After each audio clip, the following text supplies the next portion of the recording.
Hello friends. स्वागत है आपका हमारे यूट्यूब चैनल आर के हिंदी कहानियों में। आज की कहानी है बेटे के तेवर देखकर माँ बाप ने सिखाया सबक। उसके मन में आने वाले नव वर्ष के लिए बेचैनी होने लगी। प्रकाश ने फोन पर इतना ही कहा था कि वो दिया को लेकर पहुंच रहा है। अंधेरा घिर आया था, लेकिन निधि ने अभी तक घर की बत्तियां नहीं जलाई थी। जलाकर वो करती भी क्या, जिसके जीवन से ही प्रकाश चला गया हो। उसके घर के कमरों में प्रकाश हो ना हो क्या फर्क पड़ता है। प्रकाश जिसे पिछले 31 सालों से उन्होंने अपने खून पसीने से सींचा था, जिसके पल पल का ख्याल रखा था, जिसकी पसंद नापसंद बड़ी मायने रखती थी, उसी ने आज उन्हें बंजर बेसहारा बना दिया था। ममता भरे स्नेहिल आंचल की छांव में जो प्रकाश खेला था, आज एकाएक अपने आप तक ही सीमित हो गया था। उसने अपने माता पिता को बुढ़ापे में यूं निकाल कर फेंका, मानो पैर में चुभा कांटा निकाल कर फेंक दिया हो। बेचारे माता पिता अपने बुढ़ापे के लिए कुछ बचा भी नहीं पाए थे।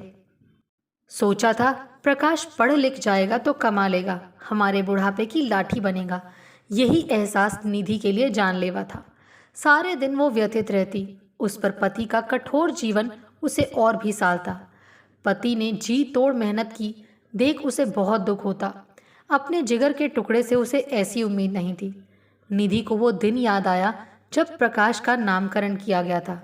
सब उसे राजकुमार नाम से पुकारने लगे थे, किंतु उसने प्रकाश नाम रखा, शायद ये सोचकर कि प्रकाश नाम से उसे सदैव जीवन में प्रकाश मिलता रहेगा और दूसरों को भी वो अपने प्रकाश से प्रकाशित करेगा।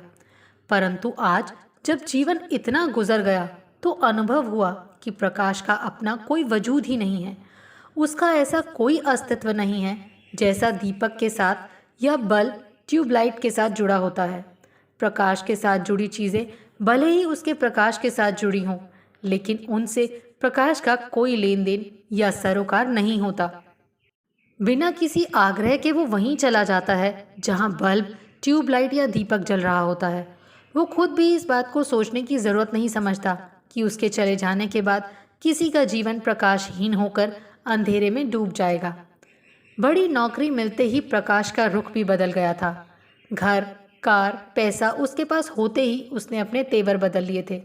जब तक उसको ज़रूरत थी, माता पिता को एक सीढ़ी की तरह इस्तेमाल करता रहा। अपनी इच्छा से उसने शादी भी बाहर ही कर ली। शादी के 1 साल तक अपने शहर भी नहीं आया था। आज आएगा, वो भी केवल 4 घंटे के लिए, क्योंकि बहू के गले में खानदान का पुश्तैनी हार जो डलवाना चाहता है। इसके लिए उसे घर फ़ोन कर सूचना देने की याद आ रही। फ़ोन पर उसने माँ से पूछा, माँ कैसी हो? अच्छी हूँ कहते ही कितना दिल भर आया था। क्या कहती कि तेरे बिना घर सूना लग रहा है। तू भूल गया है लेकिन हम नहीं भूले। तेरी शादी के अरमान ऐसे ही धरे के धरे रह गए। परंतु कहा कुछ भी नहीं था। पिताजी कैसे हैं? प्रकाश ने पूछा। ठीक हैं, मज़े में हैं। सोचा क्यों बताऊं कैसे जी रहे हैं हम। बेटा होकर जब तुझे दायित्व का बोध नहीं रहा, केवल अपना अधिकार याद है। पुश्तैनी हार बहू के नाम पर रखे गहने तो याद हैं, किंतु कर्तव्य नहीं। वो सोच में पड़ी थी। बेटे ने ये भी नहीं सोचा कि माँ पिताजी कैसे थोड़ी सी रकम से गुजारा कर रहे होंगे। सारा जीवन तो कमा कमा कर उसे पढ़ाते रहे, होनहार निकले। कितने कितने घंटे पढ़ाती रही और तुझे पढ़ाने के लिए खुद पढ़ पढ़ कर समझती रही। उसका ऐसा परिणाम। हम दोनों आपसे आशीर्वाद लेने आ रहे हैं। निधि के मन की तटस्थता बनी रही थी। प्रकाश की बातें सुनती रही। वो कह रहा था शाम को आएंगे, रात में भोजन साथ करेंगे। निधि ने किसी प्रकार का कोई आश्वासन नहीं दिया था और फोन पर वार्तालाप बंद हो गया था। निधि ने पति मनीष को प्रकाश और बहू दिया के आने की तथा बहू की मुंह दिखाई की रस्म में पुश्तैनी हार व अन्य गहने जो उसके लिए कभी बनवाए थे देने की मंशा जाहिर की। साथ ही वो सारी बातें बता दी जो प्रकाश ने उसे फोन पर कही थी। मनीष ने गहरी नज़रों से निधि की ओर देखा। वो आश्वस्त हो गए कि निधि के चेहरे पर ममता का भाव तो है, साथ ही पति के प्रति पूर्ण निष्ठा भी। तुम क्या चाहती हो? पति के दिल को पढ़ते हुए निधि ने उत्तर दिया था। जैसा आप कहें। थोड़ी देर चुप्पी छाई रही। दोनों के मन में एक जैसी भावनाएं चल रही थी। मनीष वहीं से उठकर आराम करने चले गए थे। घर के खर्च के लिए उन्होंने एक सेठ के यहाँ 2500 रुपये की नौकरी कर ली थी। सुबह 6 बजे घर से निकलते और शाम 7 बजे घर आते। बसों में आने जाने के कारण थकान बहुत ज़्यादा हो जाती, अतः थोड़ी देर आराम करने के लिए भीतर के कमरे में चले गए। बाहर घने बादलों के कारण कुछ ज़्यादा ही अंधकार हो गया था। थोड़ी देर में टिप टिप बूंदाबांदी होने लगी। निधि उसी तरह बरामदे में बैठी रही। प्रकाश और दिया अभी तक नहीं आए थे। मन अनेक खट्टी मीठी घटनाओं को याद करता और भूलता रहा। तभी एक टैक्सी गेट के पास आकर रुकी। निधि उसी तरह बैठी खिड़की से देखती रही। वो दोनों उसके बेटा बहू ही थे, किंतु अंधकार के कारण कुछ साफ दिखाई नहीं दे रहा था। तभी प्रकाश का स्वर सुनाई दिया। लगता है घर में रोशनी नहीं है। आवाज़ सुन निधि की ममता उमड़ आई। मन में सोचा, हाँ ठीक कहा, घर में बेटा ना हो तो प्रकाश कैसे होगा। तू आ गया है तो उजाला हो जाएगा। किंतु प्रकाश ने माँ के भावों को नहीं समझा। निधि ने उठकर बत्ती जलाई। आवाज़ सुनकर मनीष भी उठ बैठे। मुख्य द्वार खोला। प्रकाश और दिया ने दोनों को प्रणाम किया। उन्होंने आशीर्वाद दिया, सदा सुखी रहो। माँ और पिताजी ने बहू के आगमन की कोई तैयारी नहीं की थी। ये देखकर प्रकाश मन ही मन अपने को अपमानित महसूस करने लगा। ना तो माँ ने उठकर कोई खातिरदारी का उपक्रम किया और ना ही पिताजी ने। कुछ देर तक निस्तब्धता छाई रही। माँ और पिताजी के ठंडे स्वभाव को देखकर प्रकाश का तन मन क्रोधित हो उठा। वो सोचने लगा कि पुश्तैनी हार लेकर अब उसे चलना चाहिए। उसने माँ से कहा था, अपनी बहू की मुंह दिखाई की रस्म पूरी करो माँ, हमारी ट्रेन का समय हो रहा है।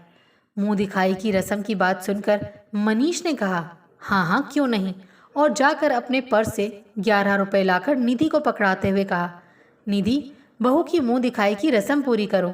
निधि ने पति की आज्ञा अनुसार वैसा ही किया। सगन देते हुए निधि ने कहा, बहू मुंह दिखाई की रस्म के बाद हम बहू से रसोई करवाते हैं। तुम जाकर रसोई में हलवा पूरी बना दो, सारा सामान वहीं रखा हुआ है। माँ के मुंह से रस्म अदायगी की बात सुनकर प्रकाश ने अपने गुस्से को काबू में रखते हुए कहा, वाह माँ क्या खूब, आपने बहू को कुछ दिया तो नहीं पर काम करवा रही हैं। काम अगली बार करवाइएगा।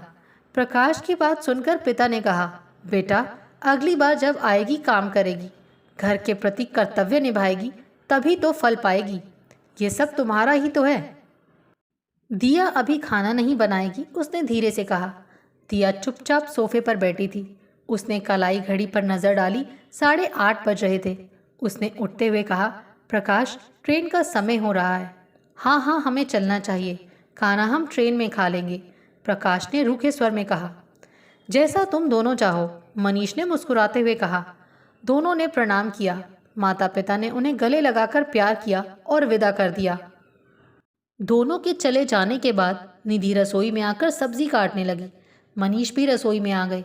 आपको 11 रुपये देने की क्या ज़रूरत थी, निधि ने कहा, अपने उस पढ़े लिखे बेटे को समझाने के लिए कि हमने सदा अपने बेटे के प्रति कर्तव्य निभाया है। लेकिन तुमने क्या सीखा? मुंह दिखाई के लिए बहू को लाया था, वो भी 1 साल बाद। इसीलिए कह रही हूँ कि 1.25 रुपया देना चाहिए था। निधि की बात सुन मनीष ठहाका मारकर हंसने लगे। बहुत देर तक हंसते रहे। हमारा ही बेटा हमारे ही कान काटने पर तुला है। वो भूल गया है कि वो हमारा बेटा है, बाप नहीं। वो दोनों पहली बार भावुक नहीं हुए थे। पति पत्नी ने मिलकर खाना खाया, एक साथ एक ही थाली में खाया। मनीष खूब मज़ेदार बातें निधि को सुनाते रहे और वो मनीष को। आज एक लंबे अरसे के बाद पति पत्नी अत्यंत प्रफुल्लित एवं संतुष्ट थे, मानो खोया हुआ खजाना मिल गया हो। आज मन में समझदारी का प्रकाश हुआ हो। इसी तरह 4 घंटे बीत गए। मनीष ने निधि को कहा, नव वर्ष की बहुत बहुत बधाई हो। आपको भी आज प्रकाश के आने पर मन में समझदारी का प्रकाश हुआ है। नव वर्ष सबको शुभ हो। कहते हुए वो दोनों घर की छत पर आ गए और वहाँ से गली में आने जाने वालों को नव वर्ष की मुबारकबाद देने लगे। आपको हमारी ये कहानी कैसी लगी, प्लीज़ कमेंट करके ज़रूर बताइए। अगर आप इस चैनल पर नए हैं तो इसे सब्सक्राइब करें और शेयर करें। Thank you.